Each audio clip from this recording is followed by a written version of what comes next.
Hello friends, Hot Rod Typewriter Company here, and today we are going to do some paper bale rollers. Look, you can see this guy it doesn't do its job anymore. It doesn't roll, it's flat, it's crusty, messed up. That's my dog, he's saying hi, he likes to play. He might be loud, he's in a playful mood. It's a rainy day schedule today here at the preschool. It's raining outside, so the dogs are in. We're all just hanging out in the typewriter shop. Okay, so let's take a look at what we're going to do here. Many paper bales usually have the same sort of similar system to it. They're bolted on here. This paper scale with the numbers is screwed in one side or the other. You should be able to see how it comes off. There's a screw or something. It's just going to be one of those things you're going to have to look at on your machine. This Voss has two tiny flathead screws on this side and two tiny flathead screws on this side. And what you do is just give those a turn. We're going to loosen those up a little bit. Can you see that? Loosen, and then go to the other side, the left side. Left side, unloosen, loosen. And now this thing just slides out completely. These arms remain, and it's just this piece right here that we're just trying to break free or get free from the system. So now what you can do is take the paper bale roller and slide it completely off. Okay, we're going to do it slowly because there's probably things inside here that we want to make sure it doesn't fall out and lose. So we got the paper bale rollers off.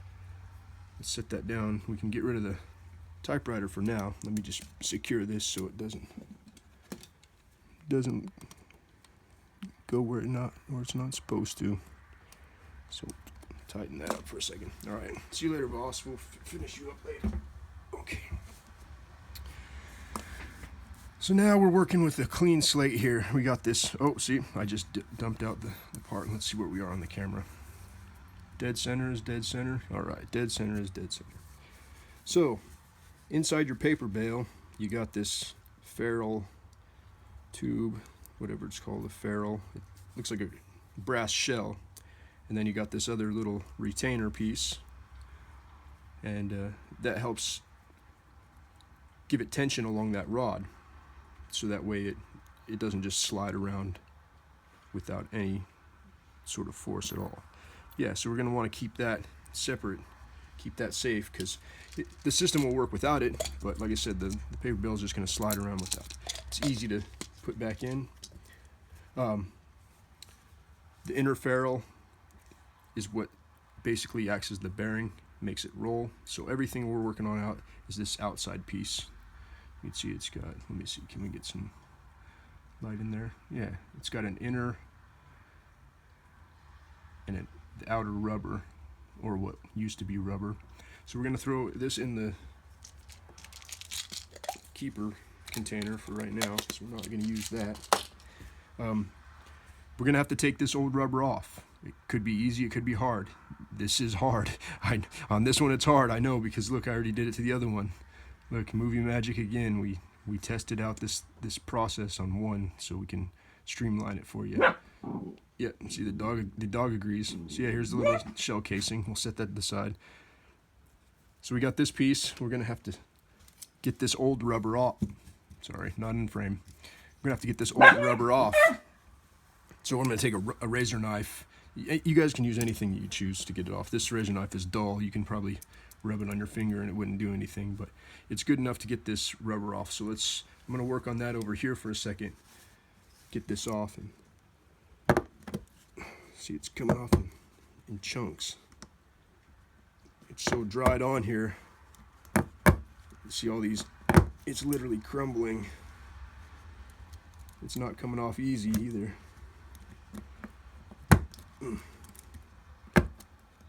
But we'll do our best. Yeah, here I'll do a progress report. Can you see that? See how crispy, and look at this mess. Little flakes of, this is supposed to be rubber, and it's harder than plastic. So we're just gonna keep working on this, scraping off.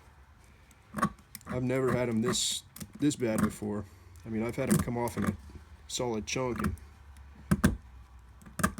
be a little crusty, crumbling away, but this is like This has changed properties. Doggy down, sit. He's gonna jump on the camera. Okay, so we're just gonna keep scraping this off. Can you see that? Yeah. Like I said, this razor blade is dull. I wouldn't recommend doing this. Sit, Sprocket. Sprocket dog. Sit, buddy. So I'm just gonna keep scraping this off. Oops. Scrape, scrape, scrape, scrape, scrape. Get all this goo off of there. Crustiness.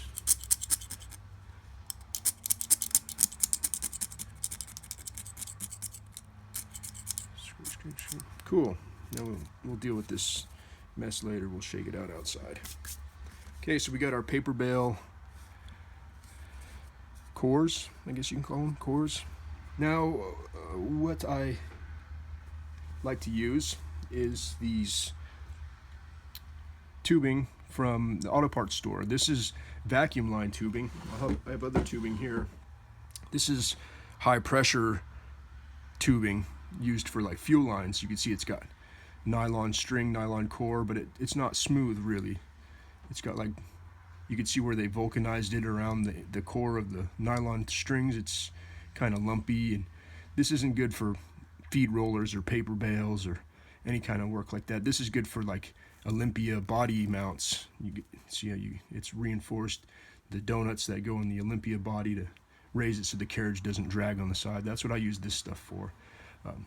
That's for a later thing. But yeah, what I did is I took these paper bale cores into the auto parts store. I handed it to the person behind the counter. I said, hey, I need some rubber to go around this, so find me something close. And so they brought out a bunch of rolls, and I said, yeah, this vacuum line will work. It's smooth, it's cool, it's not like, there's no noticeable numbers or letters or braids on the outside. And most importantly, it'll fit inside here with a little bit of WD-40 and some elbow grease. It'll slide on there. Other things I recommend are windshield washer lines, the fluid lines for those, or like the coolant bottle lines. Those are super thin outer diameter sheathed lines that are not meant for like any pressure, but it'll work for feed rollers and whatnot. But this is a good size right here. So we got that. Enough talking about the rubber. We're gonna need something to cut it with. You can do it many different ways. This stuff is pretty easy to cut with scissors, but I've got these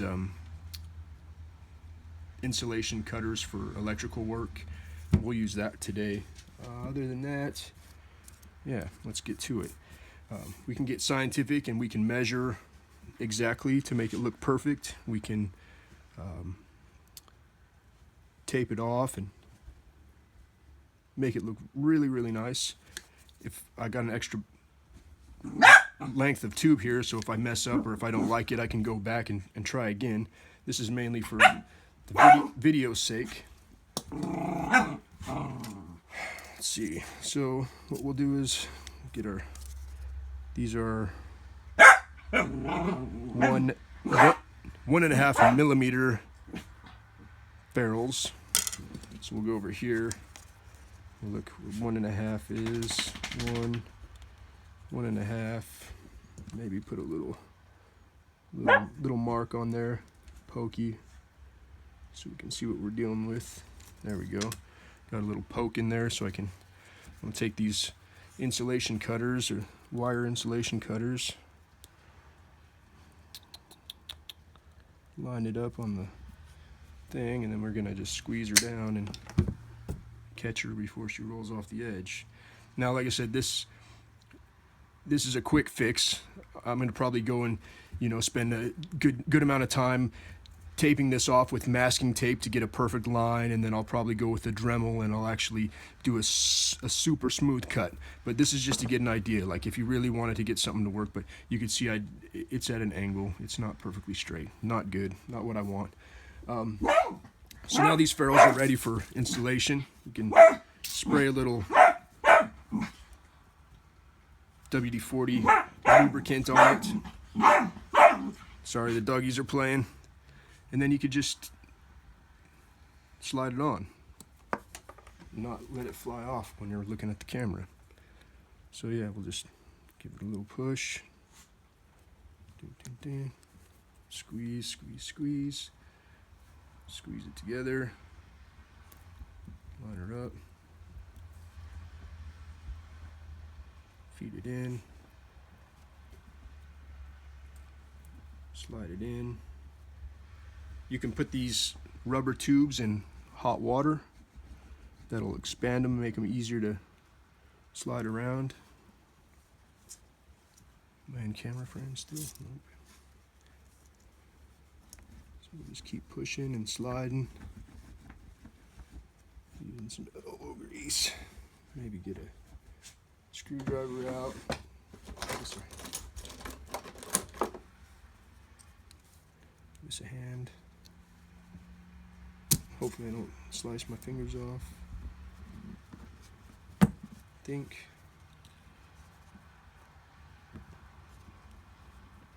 Push it in.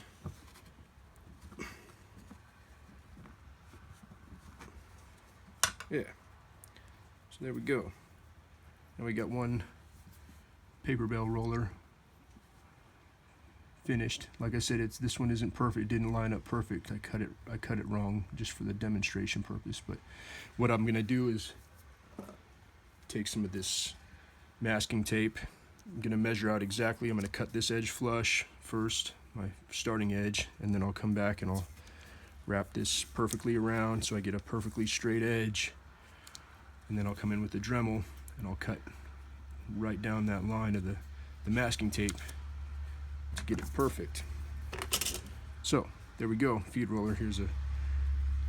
I sliced this one off because this is the test run, but yeah, same thing. You can make them however you want.